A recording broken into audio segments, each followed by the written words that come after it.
Formulemos esta vez a las ecuaciones que rigen el comportamiento de cascarones delgados en materiales compuestos. El cascarón soporta sobre su superficie dos esfuerzos normales y un cortante transversal, con la adición de momentos por flexión en su sección transversal. Esta formulación contemplará a los cascarones delgados, los cuales no toman en consideración los efectos de flexión por cortante transversal. Se muestra en la figura un apilado de láminas del compuesto, con sistema de coordenadas global, posicionado en la superficie media del material. Por tanto, la superficie inferior de la capa 1 siempre se encontrará en la mitad del espesor del compuesto. Las cotas Z, subíndice I, nos dirán la posición de las láminas dentro del estratificado. Ocuparemos cargas por unidad de longitud, las cuales son fuerzas aplicadas al material divididas entre la longitud donde éstas son aplicadas.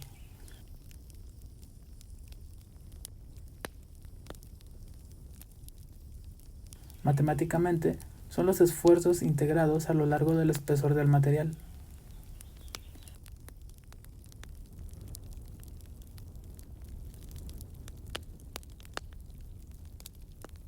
En un momento más regresaremos a esta idea. Por ahora, se continuará con las ecuaciones constitutivas de nuestro material. Dichas ecuaciones nos dicen el comportamiento del compuesto cuando a éste se le aplica una carga transversal. Cuando este tipo de carga es aplicada, se deforma como se muestra. Bueno, como se intenta mostrar porque soy medio mal dibujante. Previo a la carga, el eje neutro del material coincide con el eje X del sistema global de coordenadas. Después de la aplicación de la carga, se muestra un pequeño giro phi sub x en el material. Analizando el diagrama, podemos formular una relación de desplazamiento en dirección x. Por convención, ocuparé la letra U para denotar a ese desplazamiento. El desplazamiento U sub 0 corresponde al desplazamiento del plano medio del material, mientras que U sub f corresponde al de una lámina, la cual está en función de su posición dentro del estratificado y podrá ser calculado a través de la longitud de arco de la deformación, es decir, el radio z por el ángulo phi.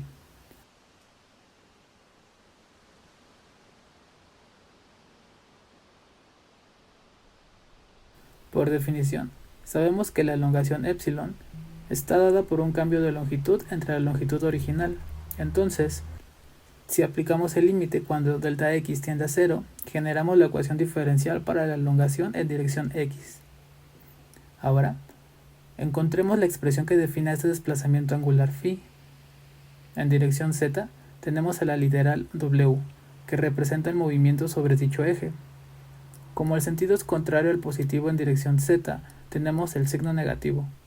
Y lo que resta puede ser deducido por trigonometría, cuando el triángulo formado entre el eje X y el plano de la superficie media.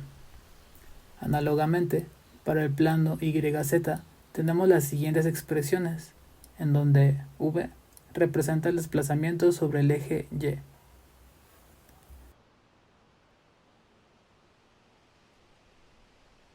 Para la deformación angular, tenemos la misma formulación que hemos realizado en videos anteriores. Ejemplifiquemos solo para un ángulo, bar phi. Su tangente es delta U sobre delta Y.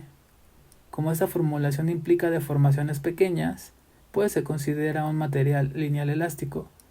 Tenemos que la tangente de un ángulo es el mismo ángulo y aplicando el límite cuando Y tiende a 0, se llega a la expresión de la parcial de U con respecto a Y.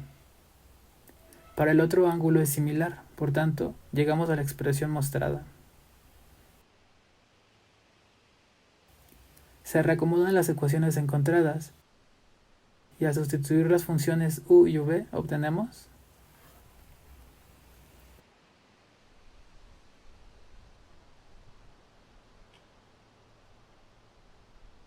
visto en forma más ordenada, tenemos encerrado en color naranja a las deformaciones en el plano medio del cascarón delgado y en rosa a las deformaciones debidas a la flexión, en donde podemos identificar que la segunda derivada de la función w corresponde a la inversa del radio de giro del material, o, en otras palabras, tenemos a la curvatura kappa. Acomodando este resultado en forma vectorial, tenemos la siguiente expresión, la cual representa las ecuaciones cinemáticas del cascarón delgado. Si aplicamos este resultado dentro de las ecuaciones del comportamiento higrotermomecánico del material, generamos. Esto significa que cada capa del material tendrá un esfuerzo, como resultado de la combinación lineal, dado por la contribución de la deformación media, el cambio de temperatura y humedad relativa, y por la deformación debido a la posición de la capa dentro del estratificado. Analicemos con un poco más detalle este perfil de esfuerzos.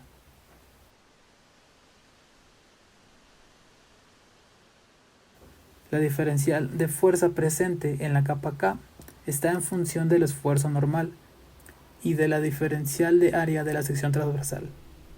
Como el ancho B del material es constante, tenemos que este esfuerzo cambia con respecto a Z.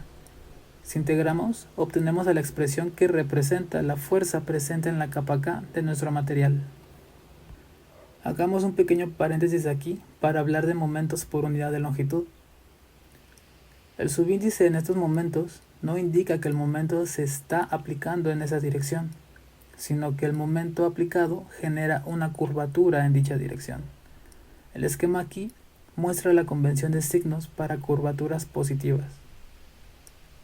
Bueno, regresando, aquí se presenta el momento que genera una curvatura positiva kappa x, y por definición, sabemos que el momento es igual al brazo de palanca por la fuerza. Para la capa K, dicho brazo es su cota en Z, y la fuerza es la diferencial de fuerza de la capa. Integrando, llegamos a.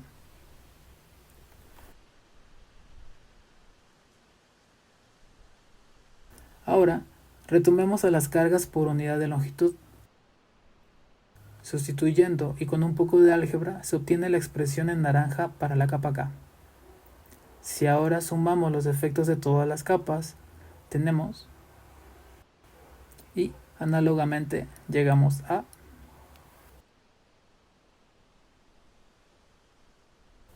Con los momentos por unidad de longitud sucede lo mismo. Así que llegamos a expresiones similares, sin olvidar que aquí tenemos la adición de la posición de la capa dentro del estratificado. Reacomodando de forma más compacta, se tiene la expresión vectorial. Si sustituimos a la ecuación que nombramos como 1 en estas expresiones y escribimos de forma compacta, tenemos las cuales son un sistema de ecuaciones que se ven intimidantes por la integral, pero como es una integral muy sencilla con respecto a z, podemos escribir directamente el resultado de la integral en la siguiente matriz a bloques.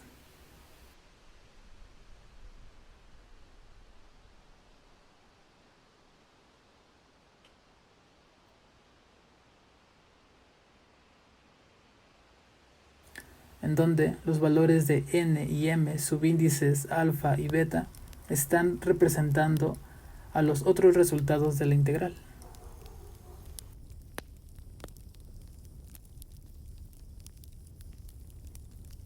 Y, pues, también podemos hacer que este resultado se vea más amigable si utilizamos la siguiente notación para la matriz cuadrada anterior. Con esto podemos escribir de forma compacta a la ecuación 2.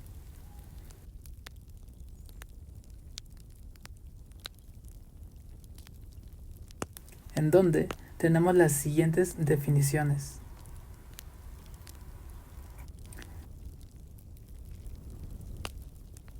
Si despegamos al vector de deformaciones, tenemos la representación mostrada,